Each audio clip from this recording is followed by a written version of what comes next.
Right. Good morning, everyone. It's day 3 of Climate Action Week. I'm really glad you can join us again this morning. I hope you're having fun with our lessons so far, and maybe that you've had a chance to try writing some letters or doing our jar experiment. Maybe you've been out for your litter pick.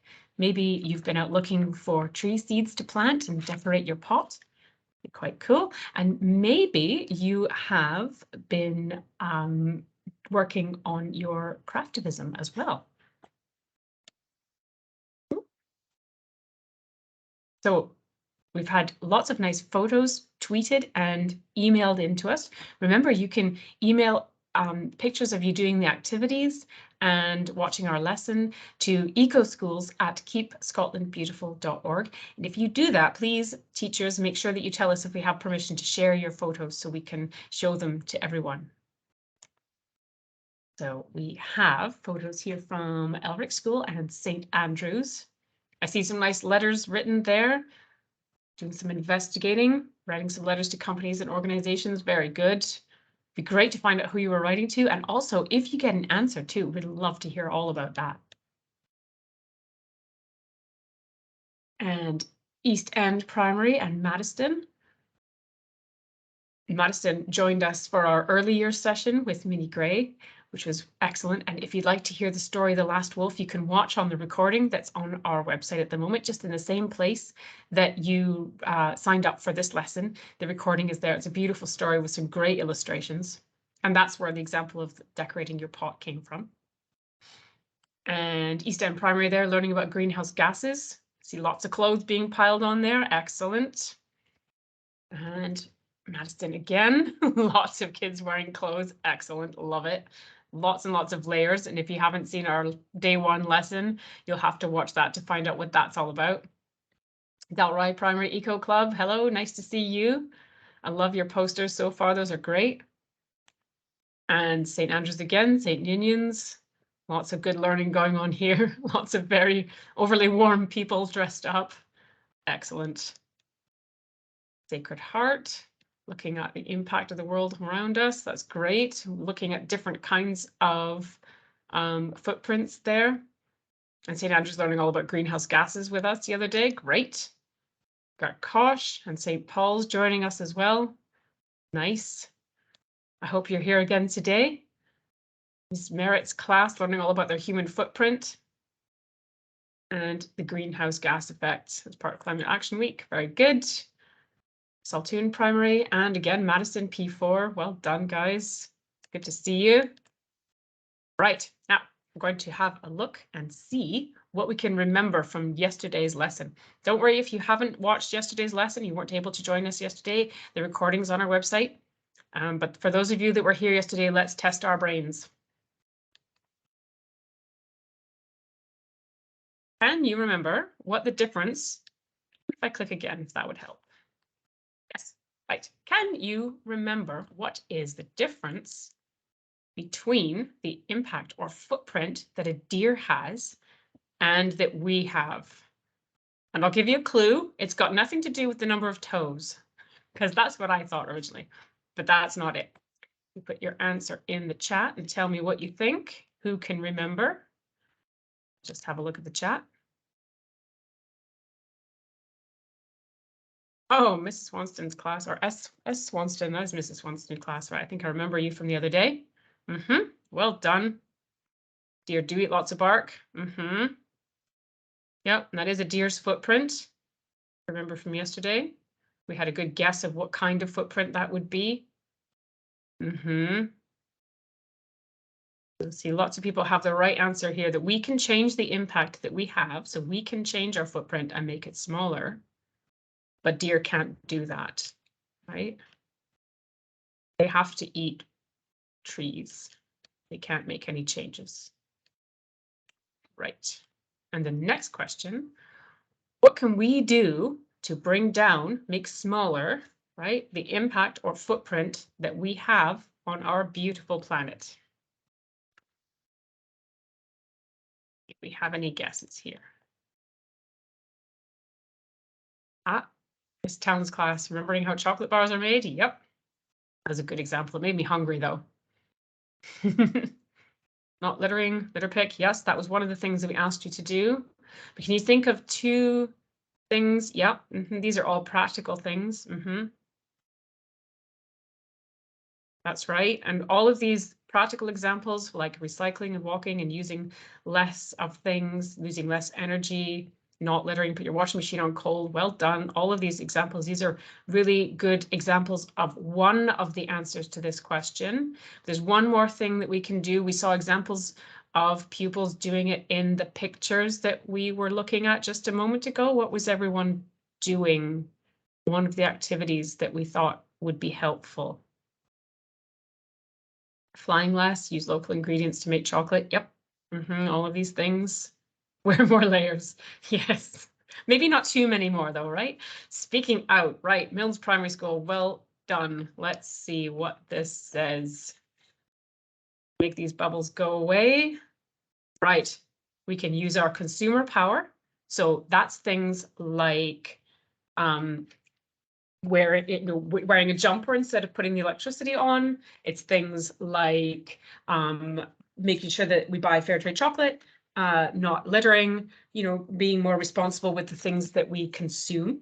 And then the other thing is using our voice.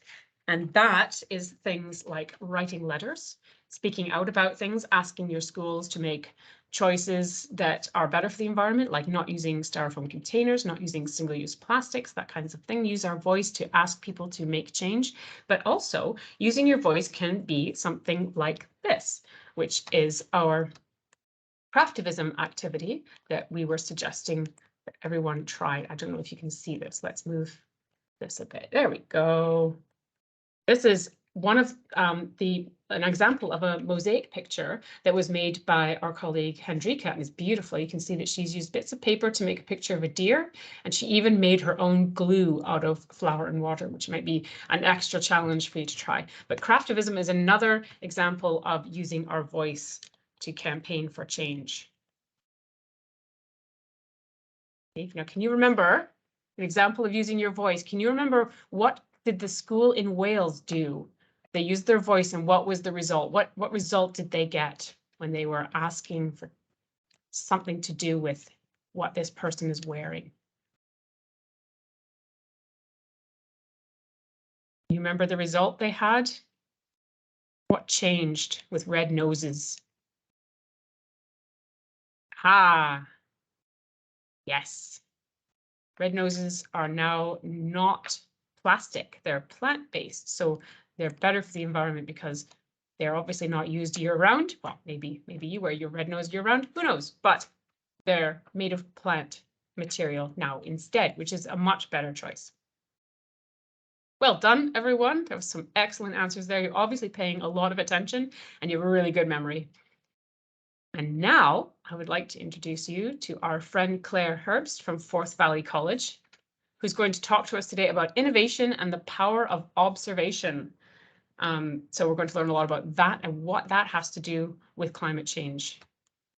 Just give me a moment to stop sharing and you can take it away, Claire. There we go. Brilliant. Thanks, Kat, and Thank morning, you. everybody. Lovely to be here and very excited to talk to you about this topic today. So let me just pull up my images here for us. And we're going to have a little explore of some very exciting examples of climate action and thinking about the power of observation. So using all of our senses to see what's going on around us. Okay, so hopefully these will come up just now. There we are. Okay, so my name is Claire, and as Kat said, I work here in the STEM school outreach team at Forth Valley College, but you can see that I'm not on my own here today.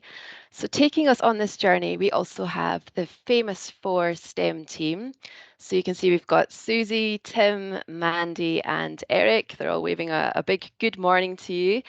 And you can also see that they're interested in a range of different subjects. So they're really interested in science, technology, maths, and also engineering.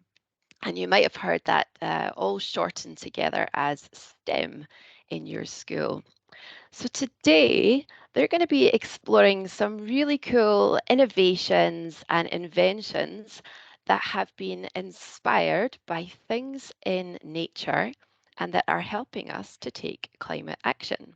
But they're going to need your help along the way as well. So there'll be a few little questions and quizzes for you as we go through. Okay, so let's start our journey this morning with Susie, and we're going to just be practicing some observation skills. Now, Susie has taken us to a tropical rainforest in Asia, and she has shared a picture from her travels, but she's having some trouble identifying what it is she has found. So I'd like you to have a look at this picture, and in the chat, you can maybe share with your teachers there. What do you think this is?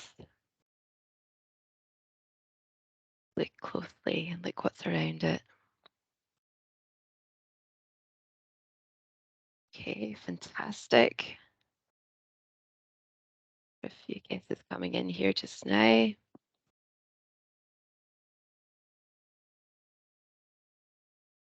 Brilliant. So lots of people picking up a couple of things. So this is actually an atlas moth, one of the largest insects on the planet. So you're absolutely on the right track there with butterfly or moth. And if you put your hands together, two hands together just like that and stretch them out, you would be roughly about the size of this atlas moth. So it's really big.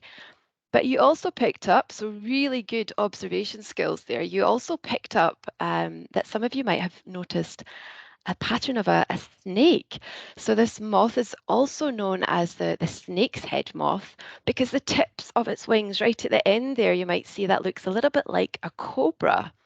And what it does when it feels threatened, it drops down to the ground and it starts moving the tips of its wings up to look like a snake so it can defend itself against predators.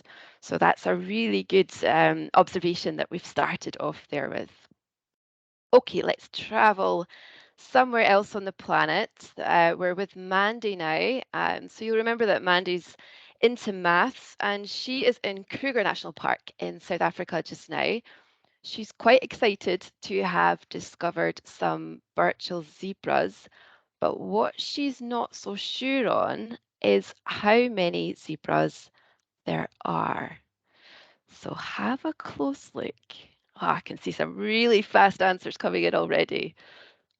And this is interesting, isn't it? Because we've all got slightly different ideas.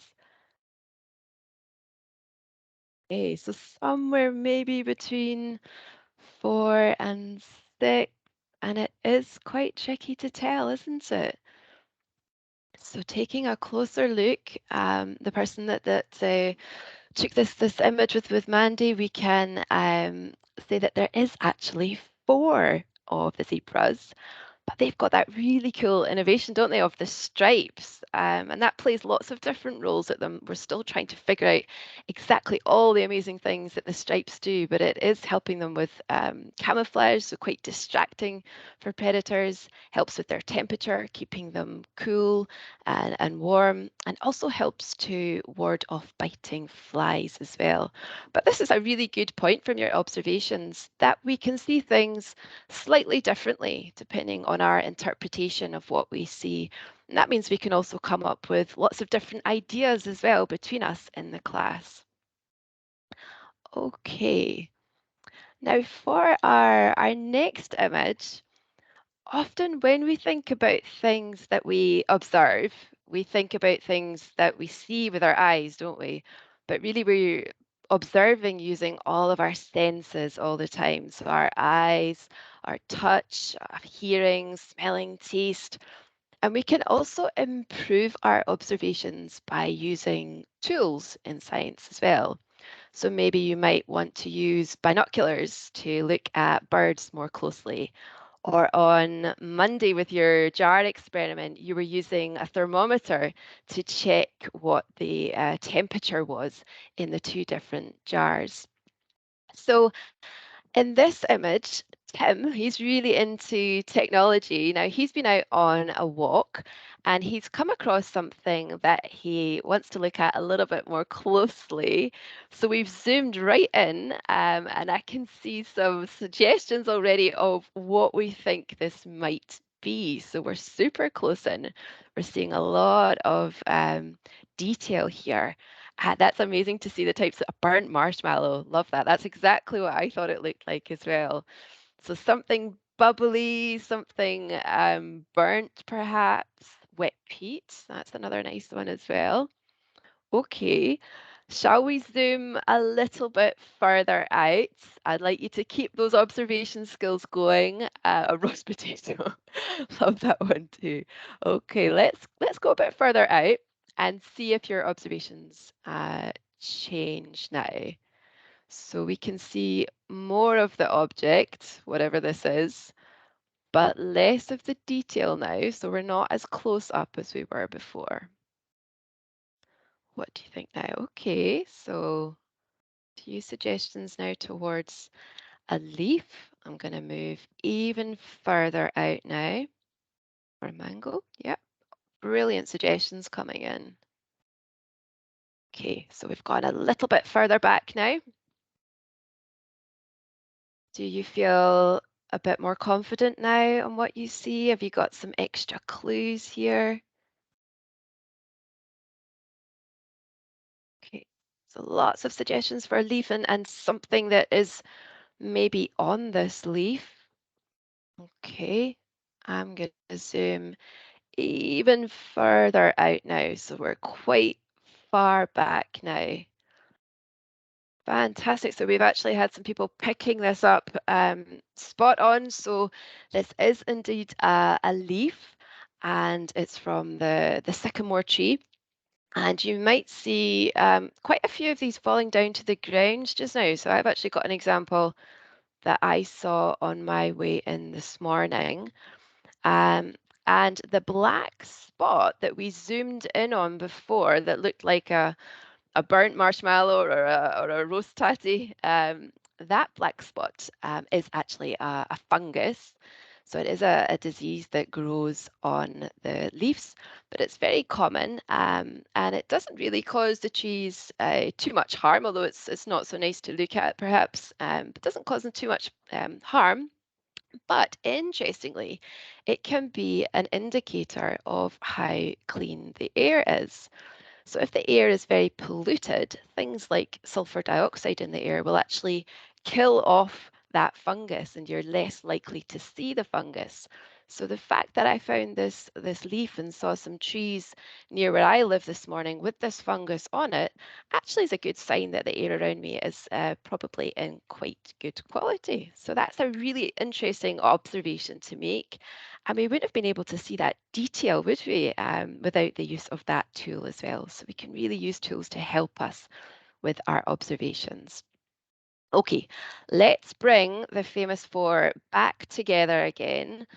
Now they have found themselves in a new environment, and I'm pretty sure using just your observation skills, you are going to be able to make quite a few conclusions about what's happening in this place.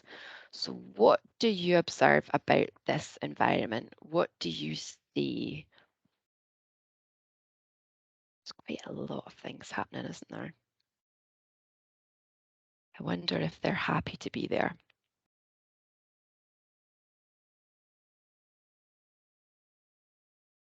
So we've got some kind of perhaps extreme weather here. Somebody's picked up on the tornadoes.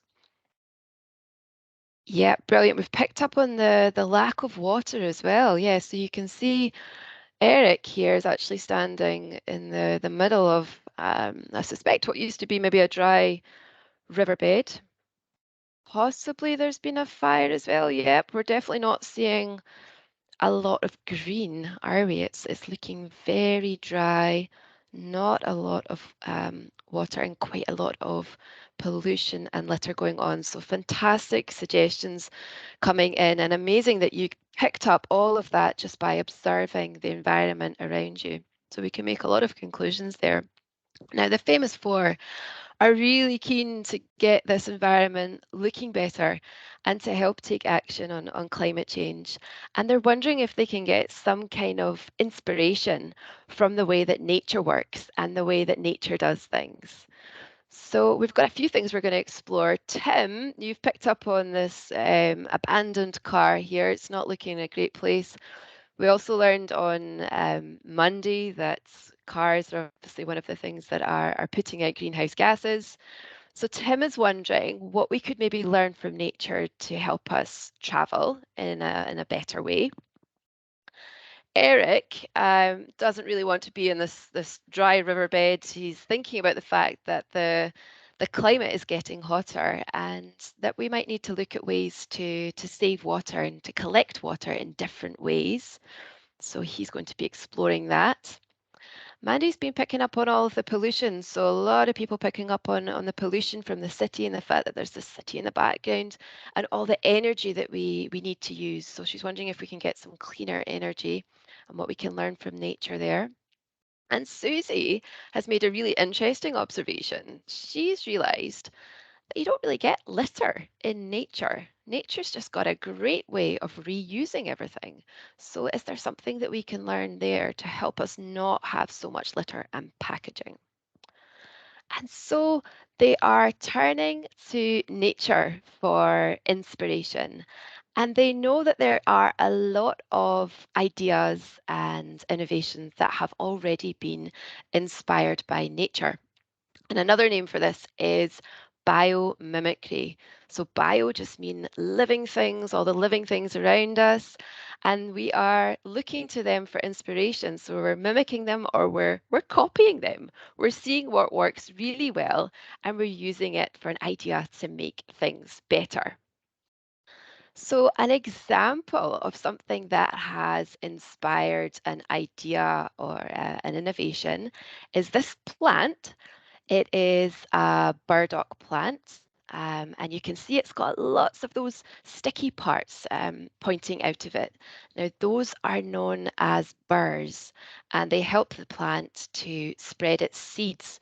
So you might have got some of these stuck on you or something similar if you went for a walk outdoors, or maybe those of you with dogs, you might have found that you get these types of seeds that are stuck on their fur and you have to pull them out after a walk. Now, this is exactly what happened to an engineer who was out for a walk and he noticed that his dog was getting a lot of these burdock burrs stuck on fur. And it gave him a really good idea. He thought that this could inspire an invention, and it's something that I'm pretty sure you've got in your classroom just now, or at least in your school. Any ideas what you think this plan might have inspired? And I'm going to give you a little clue. You might well find it on your school shoes. Ah, fantastic. We've got so many suggestions coming in. Spot on. So Velcro. So the design of these bars, what this engineer did was, again, he used the tool of the microscope and had a look at it a lot more closely in the microscope. And you can see it's got these hooks. So it's got a kind of hook and loop system that enables it to catch onto things really well. And this was the inspiration to design the Velcro sticking onto each other. And again, if you look at Velcro under a microscope, this is what it actually looks like, which is amazing. We would never think it had all of those little hooks and loops, but that's how it gets so sticky and helps us to use it for things like bags or shoes. So have a look at Velcro a little more closely if you've got some in your classroom today. So this is an example of how we can use nature as inspiration. Let's go back to our famous 4 questions and see if we can help them to improve that environment that they were in.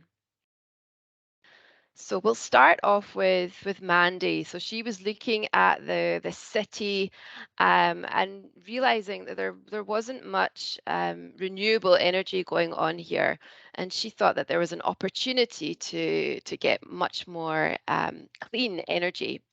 And one of the things that she thought might work really well was wind turbines. So there's clearly a lot of wind in that area as well.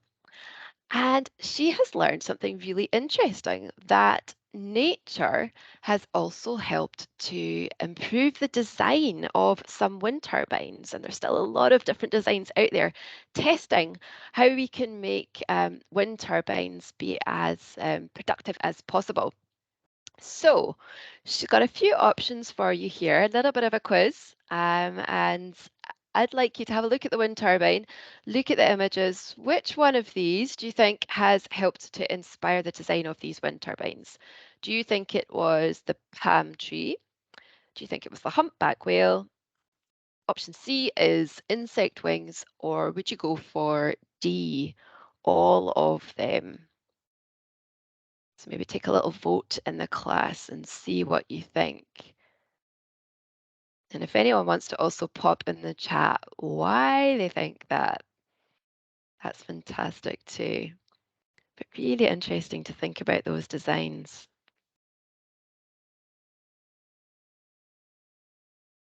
See lots of answers here. Yep, brilliant. So yep, thinking about the design, they maybe look similar shape. Okay, fantastic. So the good news in this one is that really, absolutely all of you are right.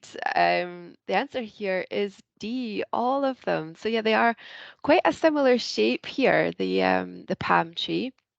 So some researchers have looked at the way that palm trees are able to bend in strong winds, particularly hurricanes. So you often see palm trees in areas that are quite used to getting hurricanes. And they've looked at how the design of palm trees and the shape that they have facing downwards can help wind turbines to also bend rather than break in strong winds. Humpback whales as well. That's an interesting one. We wouldn't have really thought to put humpback whales and wind turbines together, but you can see their flippers got really interesting shape and design on their flippers, a kind of bendy, wavy shape on the side there. And that helps them to move through the water really effortlessly. And that has been used also to help in the design of wind turbines as well. So I'm going to just show you there. This is a prototype of a wind turbine, and it's been based on the design of a humpback whale flipper. And they found that that helped to improve the performance of the wind turbine. And similarly, insect wings as well. So a bit like the palm tree, insect wings are really flexible. So there's a lot we can learn there to help, again, the wind turbine be more stable in strong winds. So well done, fantastic observations there. We're going to move on to another one. And this is thinking about all of that litter that we saw in that environment. And Susie wondering, why could we not be a bit more like nature and have our packaging being reused? And there are lots and lots of new types of packaging being made that's much more sustainable, just like those red noses. So thinking about things that are plant-based and don't have the plastics in them. So we've got an example of one of these types of packaging here. It's got some bottles in it on the side. And Susie's curious, what do you think this was made from? Do you think it was A, the mushrooms, B, some mud, C, the bananas, or D, do you think it's maybe all of them again?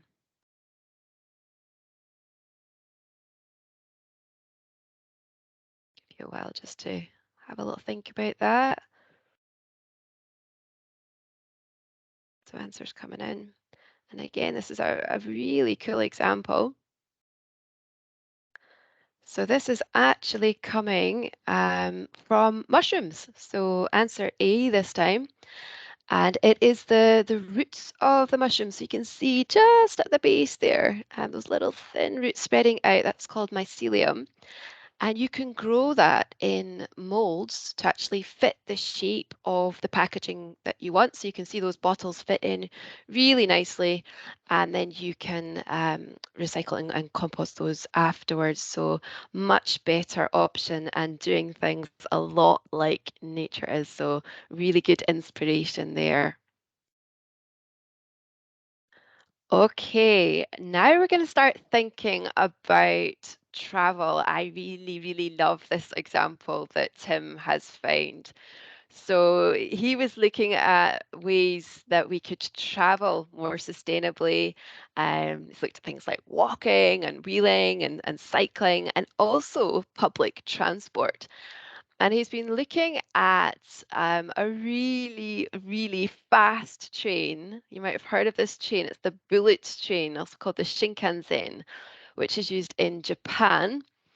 And this train, because it is so, so fast, was also very, very noisy, particularly when it came out of tunnels. So they were looking to redesign the train to reduce the noise, but also to make it more energy efficient as well. So I can see lots of answers flying in already as to which bird you think might have inspired the design of the train. And it really came about because the engineer, or one of the engineers who was part of the team looking at this, loved bird watching too, and thought that there must be some inspiration there that they could maybe use to help them. So have a look at the shape of the train. Have a think about maybe what these birds do, and see what you think maybe have been used. Okay, it's quite a lot of examples coming in, and again, you're all correct. I think we had the most answers there for the kingfisher, and that's maybe the one that we would notice the most. So absolutely, you can see the front of the train has got that really nice design that was modelled on the kingfisher's beak. And again, this was just from an observation, noticing that when the kingfisher dives into water to collect its fish, it does that really, really quietly, barely making a splash. And so this design of the beak was used to form the front of the train, but also for everybody that said penguin and owl, you would be correct too. So using the shape, the belly shape of the Adelie penguin, and also the feathers of the barn owl, those were features that were added into the way that the train was connected up. So it reduced the noise. It also helped the train to travel faster, and it used 15% less electricity. So really good for climate action as well. And all of that being inspired by things that this engineer had seen in nature. So that's quite amazing. And we've got one final example here for you just now. So remember that dry riverbeds, and we were talking on Monday about how things are getting hotter. Now, the good news is there's lots of really cool ways that nature is using to save water. And Eric here has learned about a creature that has helped us to learn about a new way that we can maybe collect water. So you've got a few choices again. Do you think it was A, the grasshopper, B, the beetle, C, the worm, or D, all of them? And there's a little bit of a clue in the images here.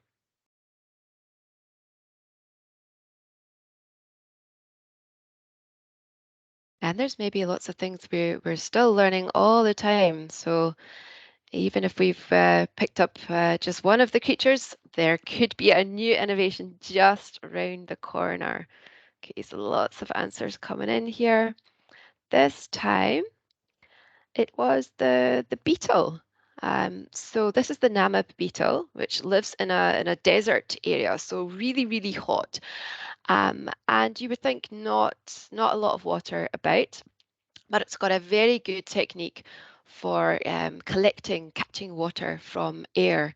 So it allows fog droplets to trickle onto its back. So it's about the size of a blueberry, quite small, and you can see it tips itself forward, and the fog gathers onto its back, runs down its wing cases, and you can just maybe see at its mouth there, it then trickles in, and the beetle is able to get water in that way. Now, that has helped spark some ideas about all sorts of different designs. So, things like the design of roof tiles, for example, in houses that are in really hot areas, and collecting water in different ways.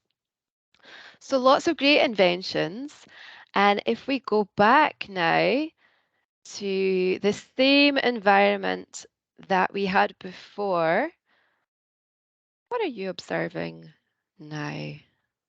So famous for are back in the same place, but they've used all the inspiration and the ideas that they've journeyed through just now, and they have really, I think, improved the surroundings. Yeah, so you're picking up things are growing now. It's a lot greener, so um, the air looks a lot cleaner, doesn't it? We've got our wind turbines added. We've got the inspiration from nature to try and have a lot less packaging. We don't see any litter anymore. We've maybe got some of those fast trains operating in the background. Yeah, so there's lots of people picking up. Looks like a nice place to live now.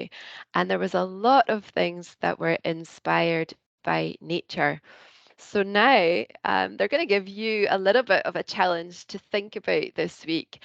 See how nature could inspire you. So your teachers have got a little activity sheet in the resource pack, and your challenge is to design your own innovation. So thinking about something that we could do differently, a new idea, a new way of doing something that could help us to take climate action. So have a think about what the problem is that you want to focus in on. Is it the packaging? Is it the greenhouse gases from travel? And then maybe do a bit of research. Think about what has inspired you in nature. What have you seen that you think that would be a really, really good idea to help us to take action? And then tell us how your innovation will help to solve the problem. So maybe you could draw us a bit of a design, describe how it's going to work. And I'll give you a little example, again, just as another inspiration for you before we finish up. So this is a school's example.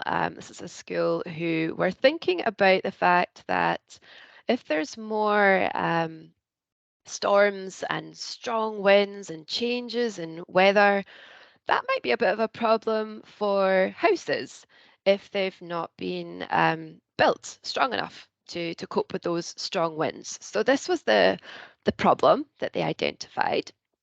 And the inspiration that they got from nature to help with this problem is really cool. It's from the bird world again. This bird is called the oven bird. And you might guess why it's called the oven bird, because look at the amazing nest that it builds. So it spends about 2 weeks packing muds together into this shape. So it's a bit of a dome shape, or obviously a bit of an oven shape, but the design of its nest makes it really, really strong and balanced, and it's able to cope really well with strong winds.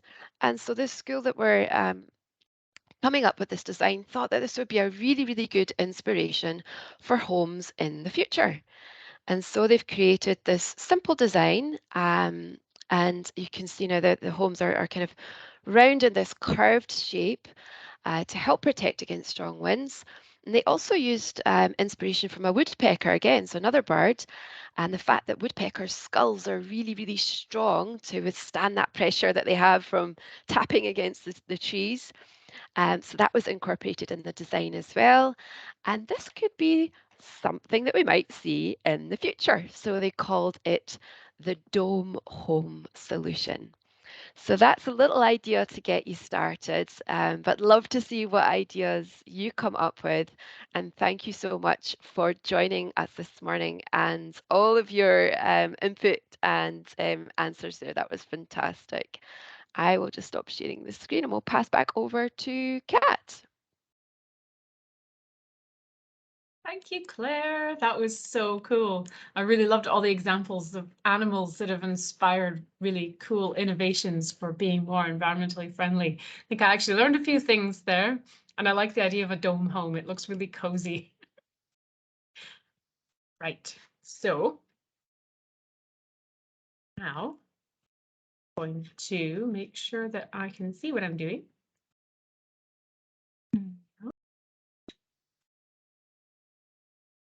There we go. Right, so now we're just going to remember a couple of things that we want to do this week ourselves to take action. First of all, you remember there were 3 things, right? There was, first of all, if you have time this week to go out and do a litter pick, please do and let us know what you find. Hopefully it's not very much, because that's one way of helping wildlife, is to get rid of all the litter that we can see outside. It shouldn't be any. Second thing, remember your craftivism pictures, like Hendrika's here. We can't wait to see yours. The only thing is you need to put a message under your poster. So Hendrika needs to finish hers and do that. But we'd love to see your posters.